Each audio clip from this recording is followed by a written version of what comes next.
Welcome to a special edition of Whitetail Rendezvous. What's so special? Well, I've asked 6 of my friends who live out here in the Rockies and are DIY archery hunters to share tips, techniques, and resources that they use to be very successful elk and mule deer hunters.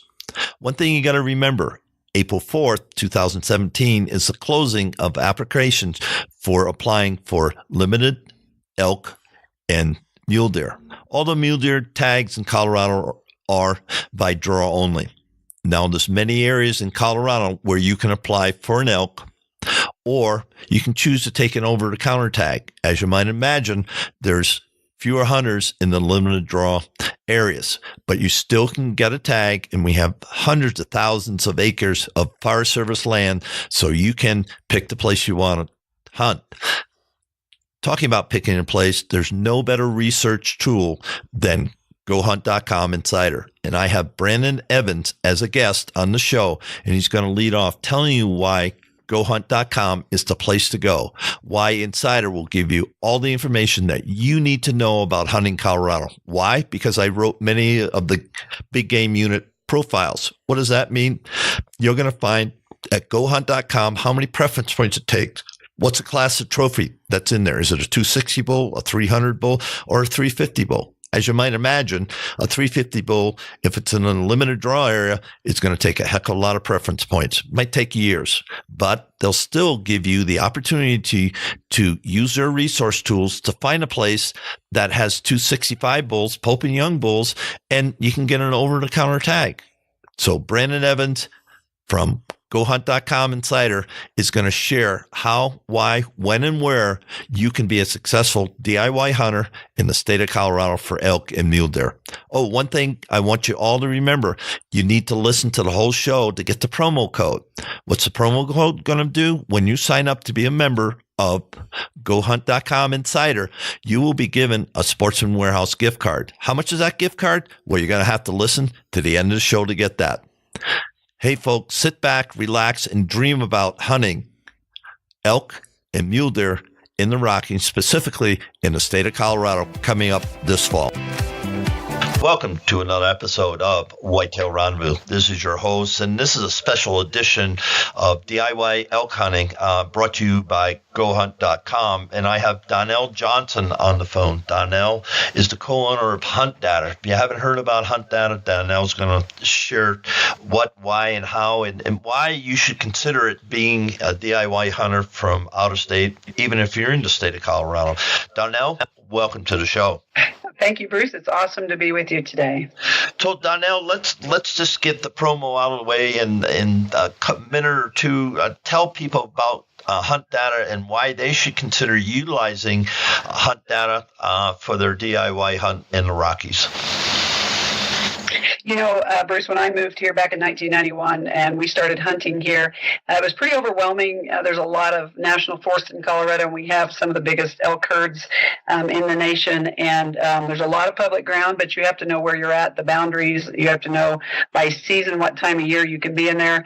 And it was very overwhelming to know just where to start. So we actually have 2 different products. One of them is Big Game CD that helps you know all your preference points and all of that, success rates. But the one that has helped me the most has been our mapping digital maps that I'm able to put on my PDF using PDF maps. It's a Benza maps, but we put it on a smartphone, so that can be an iPhone, Droid. You can throw it on a Garmin when you're out in the field, and you can know within 9 feet of where you are. So that really helps you to make sure you're on public land and you don't step over into private land, get yourself in trouble. But more importantly, it helps me be successful because I take the concentration maps that the Parks and Wildlife started publishing in 2000, and that is when my hunt turned around. Up until 2000, I'd hunted for 5 years. I'd not shot anything. I started using those maps in 2000. I've shot 17 elk since then, and some of that's combined, some of that's archery, some of that's late season rifle cow hunts.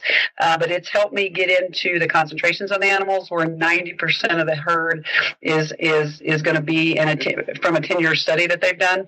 So if I go in there and apply all the hunting techniques, everything from the sense of smell and knowing that where the wind and thermals are happening and applying flying calls and getting up at dark 30, it allows me to get into where the herds are most concentrated, so that when I'm doing all those successful hunting techniques, I have a chance of seeing animals and therefore have a chance to shoot one. So it's just a great product. Truly, the last 5 years, my hunts have been phenomenal with those maps. We have satellite images with the land use, with the concentration, with migration corridors. So it is a huge asset to me. And Colorado still is the best place to come and just pick up a tag at Cabela's and go up the mountain and be able to hunt the very next day or the same day. So we're the only state you can do that in. Thanks for that. And folks, it's www.huntdata.com, and check them out. I use them exclusively for my sheep hunt last year, and I got into sheep every single day. I was in the right place. The sheep were there, and I couldn't have done it without Lisa Thompson and Donnelle Johnson's help from Hunt Data. Having said that, okay, I'm Susie, and I'm sitting in Green Bay, Wisconsin. I love to hunt whitetails, and I'm really successful at it. And I've always heard stories about coming out west and hunting the Rockies for elk, because it's a wonderful place to be, and it's majestic, and the elk are screaming, and I've heard bugles, and so help Susie from Green Bay get to the Rockies and get on some elk. You know what? There would be my very first question I would ask Susie is, do you want to use your bow, or do you want to use a muzzleloader or a rifle? Because that makes a difference as well. Muzzleloading is pretty much exclusive through the draw, and so Susie would need to make sure, like this year, I think it's April 4th, that she'd have to make sure that she puts in for the draw. Now, if Susie's okay with doing an over-the-counter rifle hunt, that would be a second, third, fourth season. If she wants to do archery, which is about a 30-day season that starts around April 25th, she's able to go into those over-the-counter units. So then now she may ask me, well, what's an over-the-counter unit?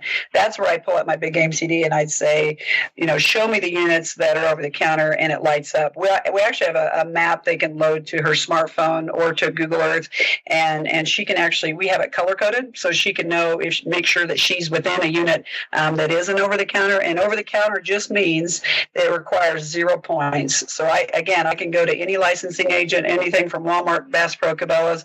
I can go pick up an over-the-counter tag, and I can go up there, and as long as I'm within those season dates.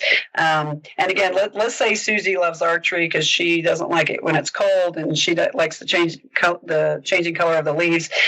So then I would recommend we would pull up some of those over-the-counter units. So then I would start to say, well, what's logistically, I would start to look at those concentration maps, those summer ranges, because summer is going to be when archery season is going on. We don't have a lot of snowfall during archery. It can happen, but they're primarily going to be in the summer ranges. We also have spring ranges where they're having their casts between May and June, but typically I'm going to zone in on a summer range. That's going to be in a diagonal red color on our maps, and so I would load that map to my phone. We actually, in Big Game CD, have recommendations how to hunt each of the units and from various people, but I would focus in on that map and that tool when she hits the ground. We actually even show the closest logistics and where she'd need to stay. But what's fun about our land use maps, they'll show trailheads and they show campgrounds. So she can make a plan from there, whether she has a tent or if she's going to get a motel room in town.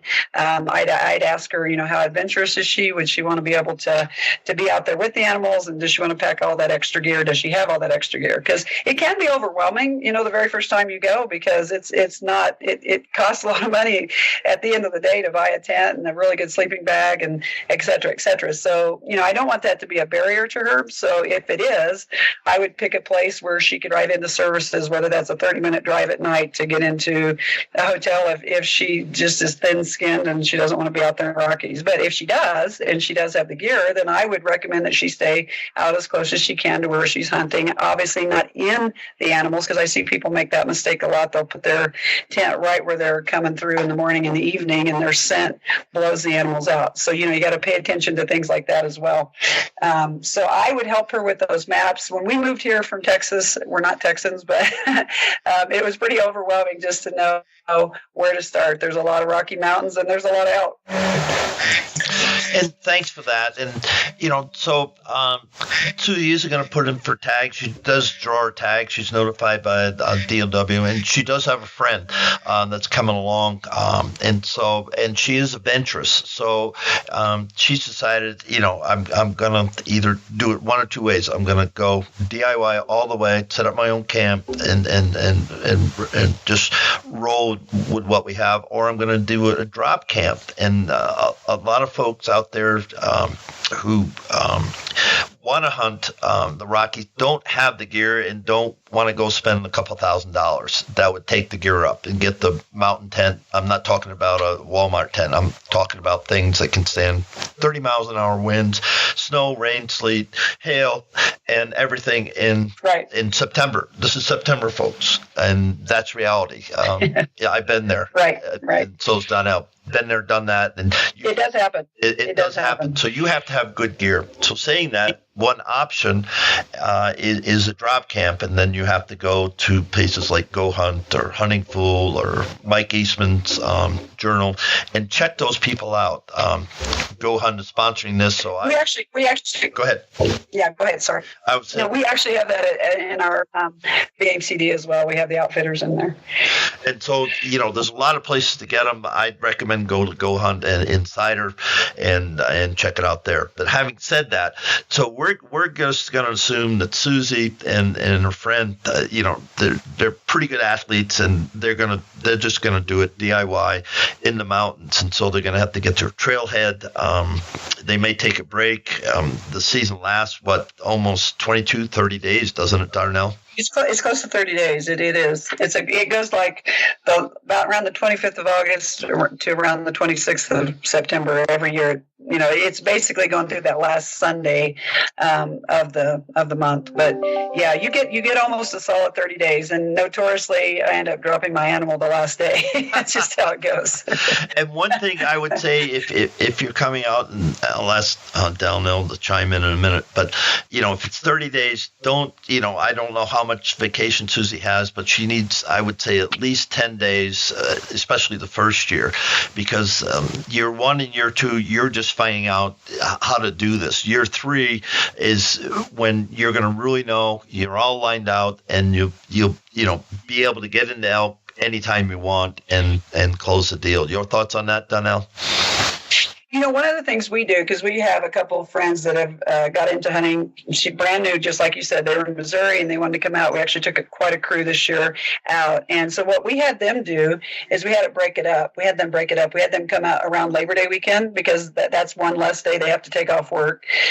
You are running into a few more hunters, but the elk haven't been pushed around too much then. So you can actually have a better chance of seeing more, but it's harder because they're not coming into calls. However, having said that, this year I've had a lot more success using lost calf calls, and the elk always respond to a lost calf. So the lost calves, they don't get lost just during the rut. So the lost calf call is a call that I've even seen bulls respond to. And there's another thing you can do too. Like if they're kind of want to come, they're trying to watch their budget, they could even get just a cow only archery tag. There is such a thing as a cow only over the counter. Some people will do that just because sometimes it's easier. There just seems like there are more cows in the world, but it's easier to call in a bull. But having said that, I've called in cows with the lost calves. So, what we did with these guys is they came out about 5 days. They took off 2 days vacation, wrapped that in with Labor Day. So they're really only taking 2 days vacation. They can do like a 5-day hunt on the front end. And then we have them blocked off that last week, because that's when the elk are in rut. That's when you can get them a little bit more hot on your hyper hots, which is just a estrus cow call when the cows are in heat, and the bulls just get a little stupid then. They make more mistakes. I mean, the reality at the end of the day is you keep doing absolutely everything right, and you try to get them to make a mistake. And you keep doing that every morning. You get up at dark 30, you get out there, you watch your scent, you watch your thermals, you watch which way the wind's blowing. If you kind of know an elk's in an area, but the wind's wrong, don't do it. You're going to push them out. Be patient, wait on that wind to turn. Maybe it's, one of the things we find where we'll find the elk, maybe it's a better evening hunt just based on the wind. So don't just say, well, screw the wind, I'm going to do this anyway, because that's not going to work in your favor. They very much are, they smell great, they see great, they hear great. So you have to use all of those things. But by the time they start to get in rut, that's when they start to make more mistakes. They get a little nutty, as they say. But Well, we're going to give a shout out to a friend that everybody knows, Wayne Carlton, and I think last time we talked, you told me that he's got a new lost calf call on the market. Is that correct? He does. It's called the Green Weenie, and I absolutely love it. It's a lime green color. If you go to Native by Carlton, is his new website, Native by Carlton. It's called the Green Weenie. I think it sells for around $20. He's making custom elk calls now that are high quality calls. This is a new effort on his part, but he also has come out with a 3D decoy, and it's called Butthead, and the nose on it is three-dimensional. So he took an artist and a photo of an actual elk, and they made that. That nose is so realistic. With I sit there and look at it when we have them in our booth when we're selling them. It looks so real. And one of the things he did with the backing on it, he put an extra layer in there so that when the sun comes through it, so on some of the other decoys, they're more silk screens, and when the sun is shining on them, they don't look as real. He put a backing on it so that you don't get the sun shining through it. But he actually flags with it a little bit like you would a goose hunt. He'll put that head up higher if the elk's further out. Then he'll put it in the ground, and he'll be calling, the whole time. But so it's a combination of both of those. Lisa and I took that out. I was afraid to take it out during muzzleloading for obvious reasons.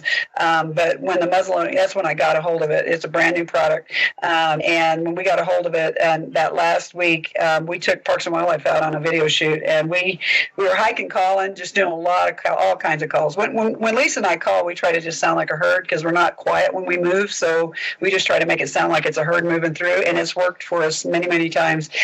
So I'll be calf calling, she'll be cow calling, we'll throw out a bugle, we'll do a couple dueling bugles against each other, we'll go back to cow calling, and we just get all that going. So it just sounds like herd talk. And when we stopped, we threw the decoy out, we backed in the trees, and within 5 minutes we had two different bulls that came in. It was over-the-counter unit. So it was an area I'd never even been to. We just did it in faith, and truly, when you get towards that last week, you can call those bulls in. You just got a lot of information, but let's recap. Wayne Carlton. What? Native by Carlton is his website. Say that again, please. Native by Carlton. NATIVEBY Carlton. CARLTON.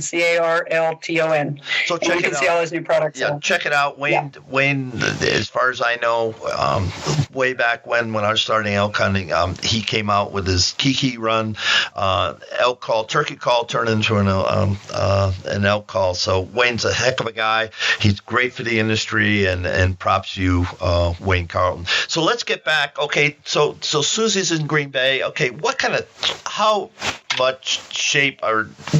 shape does Susie need to get in, to not get her butt kicked by the Rockies? The thing is, the better shape. I mean, I would challenge myself to the max. I'd join the gym. I'd walk at night. The reason being, and I know you talked to Lisa about this on one of her interviews, but, that is the one roadblock that we get into. We get guys that spend all this money. They come out here, they pay the out-of-state fees to be here, and they end up hitting the wall that first day, whether it's from not having good shoe gear or, something. I know she talked with you about, somebody gets out there and gets really bad blisters the first day. They're pretty much shut down for the rest of the hunt because they're in a lot of pain. Getting in shape is huge. I've had so many guys, I'll literally be walking the first 300 yards and they'll look at me and they'll say, how much further? And I'm like, we're in trouble if you're already asking me that question. Obviously in aerobic shape, I had somebody the other day say, well, I should just be, in fact, we were helping a guy build a strategy about 3 days ago, and he said, I just need to go to the gym and lift weights. And I said, that's not going to hurt you, but what's going to help you is aerobic. If that's getting on a treadmill or whatever that is, where you're building up that core strength, where you can walk 3 to 5 miles. And then if you have the beauty of and the blessing of actually getting something, that's a whole nother world because you're putting a lot of weight on your back and getting that meat out of there in a timely fashion. So truly, that has been one of the biggest roadblocks I've had with people. And the thing you can't get in shape for is just that trying to catch your wind. When you get out here, that's still, you want to give yourself at least a day to adapt. There's so much about high altitude training. I was in a class years ago with one of the high altitude training guys, and he knew better. He was one of the instructors. His brother flew in from Saudi Arabia. He picked him up at the airport. He drove up to Gunnison. He had horses that took them up to about 11,000 feet, and his brother got violently ill. And the answer to that is to come back down the mountain, which he knew that, but he said he ran into a 6x6 on the way down, had a big shot. But it's just, you have to let yourself acclimate. So like our crew that came from Missouri, we had them come to Denver. We had them spend the night. Then we went up to 8,000 feet, had them spend the night. Then we went and hunted because high altitude sickness is not fun. So there still is getting in shape. And then there's that piece of you can't really, somebody can be in the best shape in the whole world, but if you try to go from 0 to 11,000 feet, you're not going to find too many people that do well with that. You got to let your body acclimate, your blood acclimate to the oxygen levels. And my 2 cents is hydrate. You have to drink water. Amen. Every single minute, and I'm talking about 750 milliliters, an hour. And then the other thing I did, I went to WebMD, and I looked up, okay, do I take the Moccasil? That's for really high altitude, and I was only at 14,000 feet, and that's a joke, folks. And I looked at everything, and the best thing I found was ibuprofen, 6 in the morning, 6 at noon, and 6 at night, and check with your doctor, and then hydrate. And I only ran into a problem twice in 22 days, and so it worked for me. I'm 7 years old. Yeah, I got in good shape. I covered 100 miles or more before my hunt, and during my hunt, I went over another 100 miles. And can anybody do it? Yeah, you can. But one is the attitude that you have, and then you have to plan. And just like Donnelle said, they were working with a guy today or last week about a hunt plan to not only hunt, but to get in shape to hunt. And so many people, they'll come out, they'll hang in the bar, then they'll, try to hunt. And if you're a flatlander that's anything below a mile high, 5,000 feet, then don't do that to yourself. Don't waste thousands of dollars in your time because the mountains will kick your butt. Your thoughts? Absolutely. It's 100% correct. And it's clear fluids. We tell people limit your alcohol consumption, your caffeine consumption, and just push those fluids. It absolutely helps. And it's just necessary. And it's up to you. If you want to, again, you're going to be spending, a good amount of money to be here. So why not be in shape? I mean, at a minimum, I take my 81-year-old father hunting.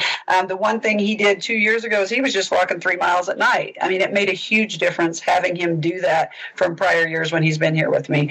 Now, obviously, I don't take my dad on some of the stuff that I would archery hunt, but he's still having to drive, walk in some of those inclines, and he has a pacemaker. He just wants to make sure that everything comes out good in the end. So if you even at a minimum, even if you can start to wear your backpack and walk around the block, because it's just different muscles, that you're using. So you can start out with the backpack, make sure you're wearing the shoes you're going to be wearing so your feet are accustomed to that. Good socks.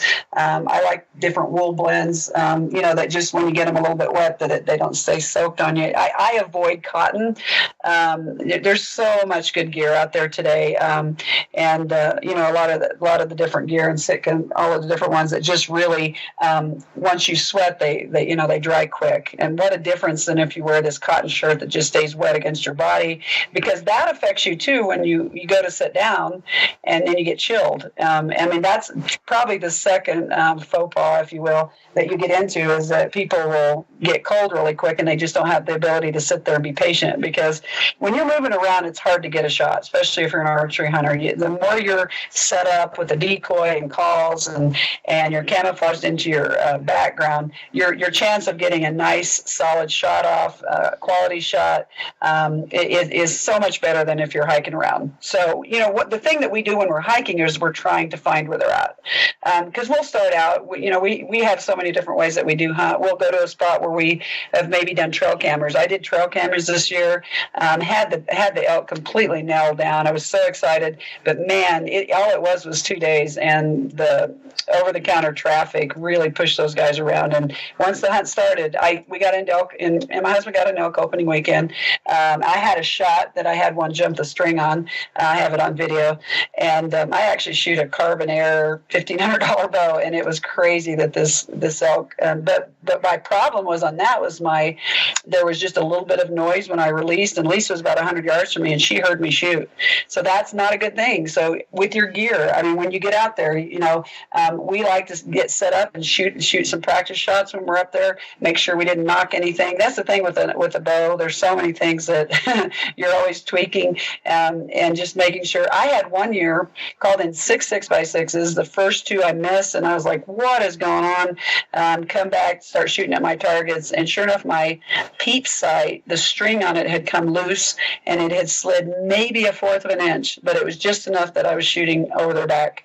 The good news is nobody got hurt. The bad news is I missed 2 nice. The good news is I still got a 6x6 that season with my bow, but I mean, I wasn't guaranteed that, and I didn't get that shot again until the last night. So make sure your gear's good. Make sure you use your gear once you get to where you're going to be hunting. And thanks for that. And one thing I'd like you to address, what happens every afternoon in September in the Rockies? Every afternoon? Well, mostly every afternoon, weather-wise. Oh, yeah, from a sprinkling raining, is that what you're talking about? Yeah, to thunderstorms and all that. Yes. And you have to pay attention to that too, because you're up high, and if you got some good lightning going on, you want to get out of there. It's just not something you want to mess with, especially where you were sheep hunting probably. But in the afternoon, the rains will come in, and you've got to have the good gear for it again. Lisa and I, it's kind of a catch-22, because 2 years ago, Lisa and I, man, it seemed like it just rained all the time. I don't know if it's 2 or 3 years ago, but anyway, we had so much rain that year. But the cool thing about rain, now obviously you have to watch for the lightning, because it's a big deal when you're up high. But that particular day, it wasn't lightning; it was just raining really hard. And I had a bull elk that I came within about 5 yards of. I was coming down. We were actually coming out we were done with the evening hunt, and I actually about run into he's either a 5x5 or 6x6. It was a nice bull. He came around the corner, and I came around the corner, but because of the rain, my scent was completely dampened. So it was hard for him to smell me. So it's one of those things. Lisa and I always say, a lot of times, when you're out there in the Rocky Mountains, you're competing, especially when you're in an over-the-counter unit, you're competing with other hunters. So sometimes if you're the tough guy that has the gear for it, and you've got good rain gear to get out, sometimes you actually have some advantages with the animals, because they can't pick up your scent, because that rain pushes it down. And so we've had a lot of luck in the rain in terms of getting really close to the animals, because it makes me realize how much my scent probably messes up a lot of my plans when I think I just am not seeing anything. Well, in fact, I think they smell me and they're out of there before I get through there. But truly, when it rains, we've seen a ton of animals. It doesn't mean the hunt's off, but you do have to watch the lightning for sure. And then Bruce's 2 cents. A heavy rain, it'll blow through. The wind's going to come up. It's going to be nasty. Hunker down, because after the rains go by, the clouds go by, it turns nice again. Plus, everything's washed. What I mean, you're washed, your gear's washed, the scent is washed away, and the animals, they'll get up, because they're just like you. They kind of don't want to feed. They will feed in the rain, but when it's really nasty out, they'll kind of wait. And as soon as the sun comes up and you get the whole evening hunt, you can have some fantastic hunting during that period of time. Your thoughts? Absolutely. And you'll even see that in a snowstorm where it seems like nothing's happening.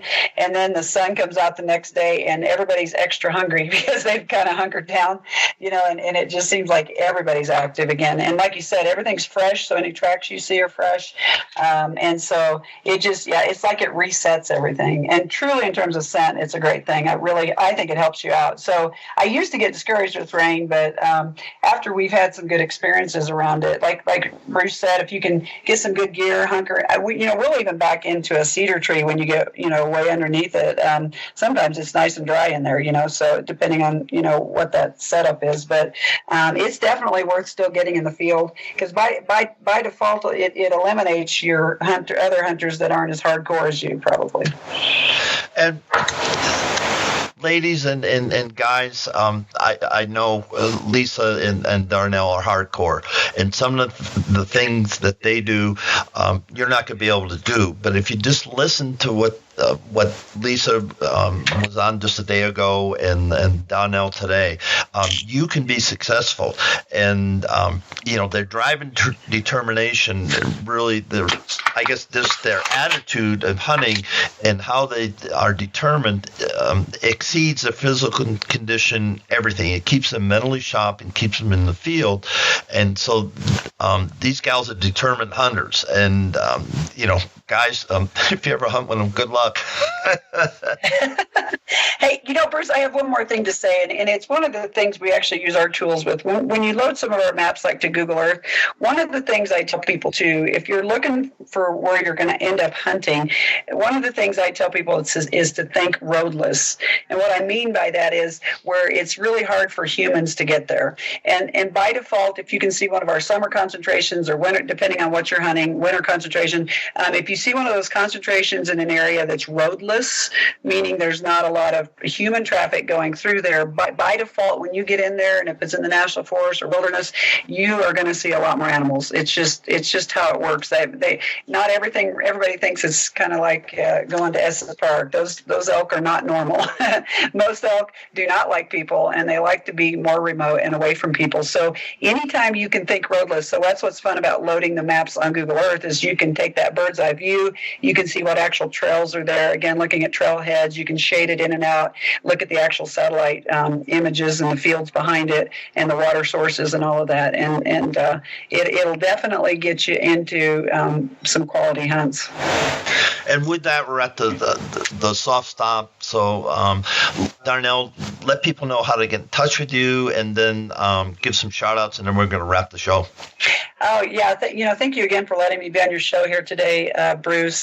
Just a shout out to Hunt Data, my business partner, Lisa, and Dave, my husband, who've endured being around me for all of this. I'm also a shout out to Mossy Oak, Bass Pro, Fair and Dine Outdoors, PSE, and Spy Point. And just thankful for my sponsors. And you can get a hold of us at huntdata.com, huntdata.com. We have products for Utah, Wyoming, Arizona, Colorado. And you also can find us on Hunt Data on Facebook as well. We also have a Hunting Divas, HUNTING DIVAS, and we're just trying to network with ladies who are trying to get into hunting, and maybe they don't have all the gear and they want to network with some other ladies. So we're constantly trying to do that and promote women and children in the outdoors. So we also, one more shout out to Step Up, Step Out. We mentor women and children and handicap as well and get them in the field. So if you are any of the above and you want to be sponsored or you want a mentor, if you check out Step Up, Step Out on Facebook. And with that, we're going to close this special edition of DIY Elk Hunting in the Rockies by Donnelle Johnson and presented by Go Hunt. And this is your host, Bruce Hutchin, and to my listeners all across North America. These ladies got game, no question about it. And, get in touch with them because they're two of my favorite people. I enjoy the heck out of them.